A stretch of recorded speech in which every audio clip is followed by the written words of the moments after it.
ককায়েকৰ বাবে কিডনী দান কৰিবলৈ ওলাইছে ভগ্নীয়ে।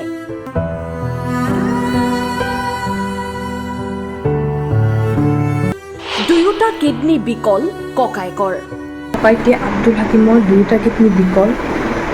উপায়ন্তৰ হৈ দুৰ্ভগীয়া ভগ্নীয়ে দান কৰিবলৈ ওলাইছে কিডনী। মই উপায়হীন হৈ এটা সিদ্ধান্ত লৈছোঁ যে মোৰ ককাইটিক মই কিডনী দিম। এই হৃদয় বিদাৰক কাহিনী দৰং জিলাৰ চিপাঝাৰৰ দামপুৰৰ এটা দৰিদ্ৰ দুৰ্ভগীয়া পৰিয়ালৰ।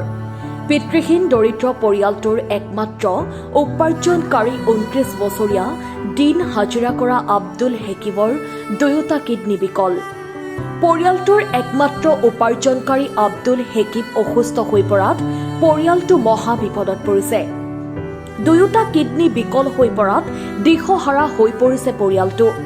যিকোনো প্ৰকাৰে সুস্থ কৰি তুলিবলৈ গভীৰ আশাবাদী দুৰ্ভগীয়া পৰিয়ালটো। সুহৃদয় লোকৰ পৰা সাহায্য বিচাৰিছে পৰিয়ালটোৱে। ককায়েকক সুস্থ কৰি তুলিব বিচাৰিছে ভগ্নী সঞ্জুমা বেগমে। ককায়েকক সুস্থ কৰি তুলিবলৈ নিজৰ কিডনী দিবলৈ আগ্ৰহী ভগ্নী সঞ্জুমা। ককায়েকৰ চিকিৎসাৰ বাবে সহায় বিচাৰিছে ভগ্নীয়ে। কোনো হৃদয়বান লোকে এই যুৱকজনৰ বাবে কিছু আৰ্থিক সাহায্য আগবঢ়াই দুৰ্ভগীয়া পৰিয়ালটোক ৰক্ষা কৰিব বুলি আশাবাদী। কিউআৰত সাহায্য আগবঢ়াবলৈ কৰজোৰে আহ্বান জনাইছে দুৰ্ভগীয়া ভগ্নীয়ে। নমস্কাৰ, মই সঞ্জুমা বেগম। মোৰ ককাইটি আব্দুল হাকিমৰ দুয়োটা কিডনী বিকল। আমাৰ ঘৰৰ একমাত্ৰ উপাৰ্জনকাৰী আমাৰ ককাইটিয়ে আছিলে। আমাৰ আব্বা ঢুকাইছে 2 বছৰ হ'ল। মা আছে যদিও নাই, মানসিক ৰোগীত ভুগি আছে। তো আমি অসহায় হৈ পৰিছোঁ। মই উপায়হীন হৈ এটা সিদ্ধান্ত লৈছোঁ যে মোৰ ককাইটিক মই কিডনী দিম, তাক জীয়াই থকাৰ প্ৰেৰণা দিম। গতিকে আপোনালোকে আমাক যেন সহায় কৰে। আমাৰ পৰিস্থিতি খুবেই বেয়া। তো আমাৰ টকা পইচা হাতত নাই। আপোনালোকে যেন আমাক সহায় কৰি আমি আমাৰ ককাইটিক যেন পুনৰ ঘূৰাই পাওঁ, আপোনালোকে যেন আমাক সহায় কৰে আৰু। ধন্যবাদ। Bureau report, Assam time.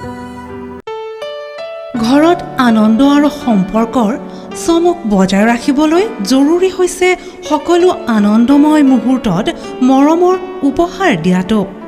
সেইবাবে মধুশ্ৰী জুৱেলাৰ্ছে আনিছে সকলো ৰঙীন ক্ষণৰ বাবে বিশেষ গহনা। হীৰাৰে হওক, সোণৰে হওক বা ৰূপৰে হওক, শ্ৰেষ্ঠ ডিজাইনছ আৰু হলমাৰ্কযুক্ত গহনাই ৰাখে সম্পৰ্কক নিখুঁত। তেনেহ'লে আজিয়ে আনক আনন্দ মধুশ্ৰী জুৱেলাৰ্ছৰ সৈতে। যোগাযোগ কৰক 7002800341 নাইবা ভিজিট কৰক LNB ৰোড, নলবাৰী, অসম।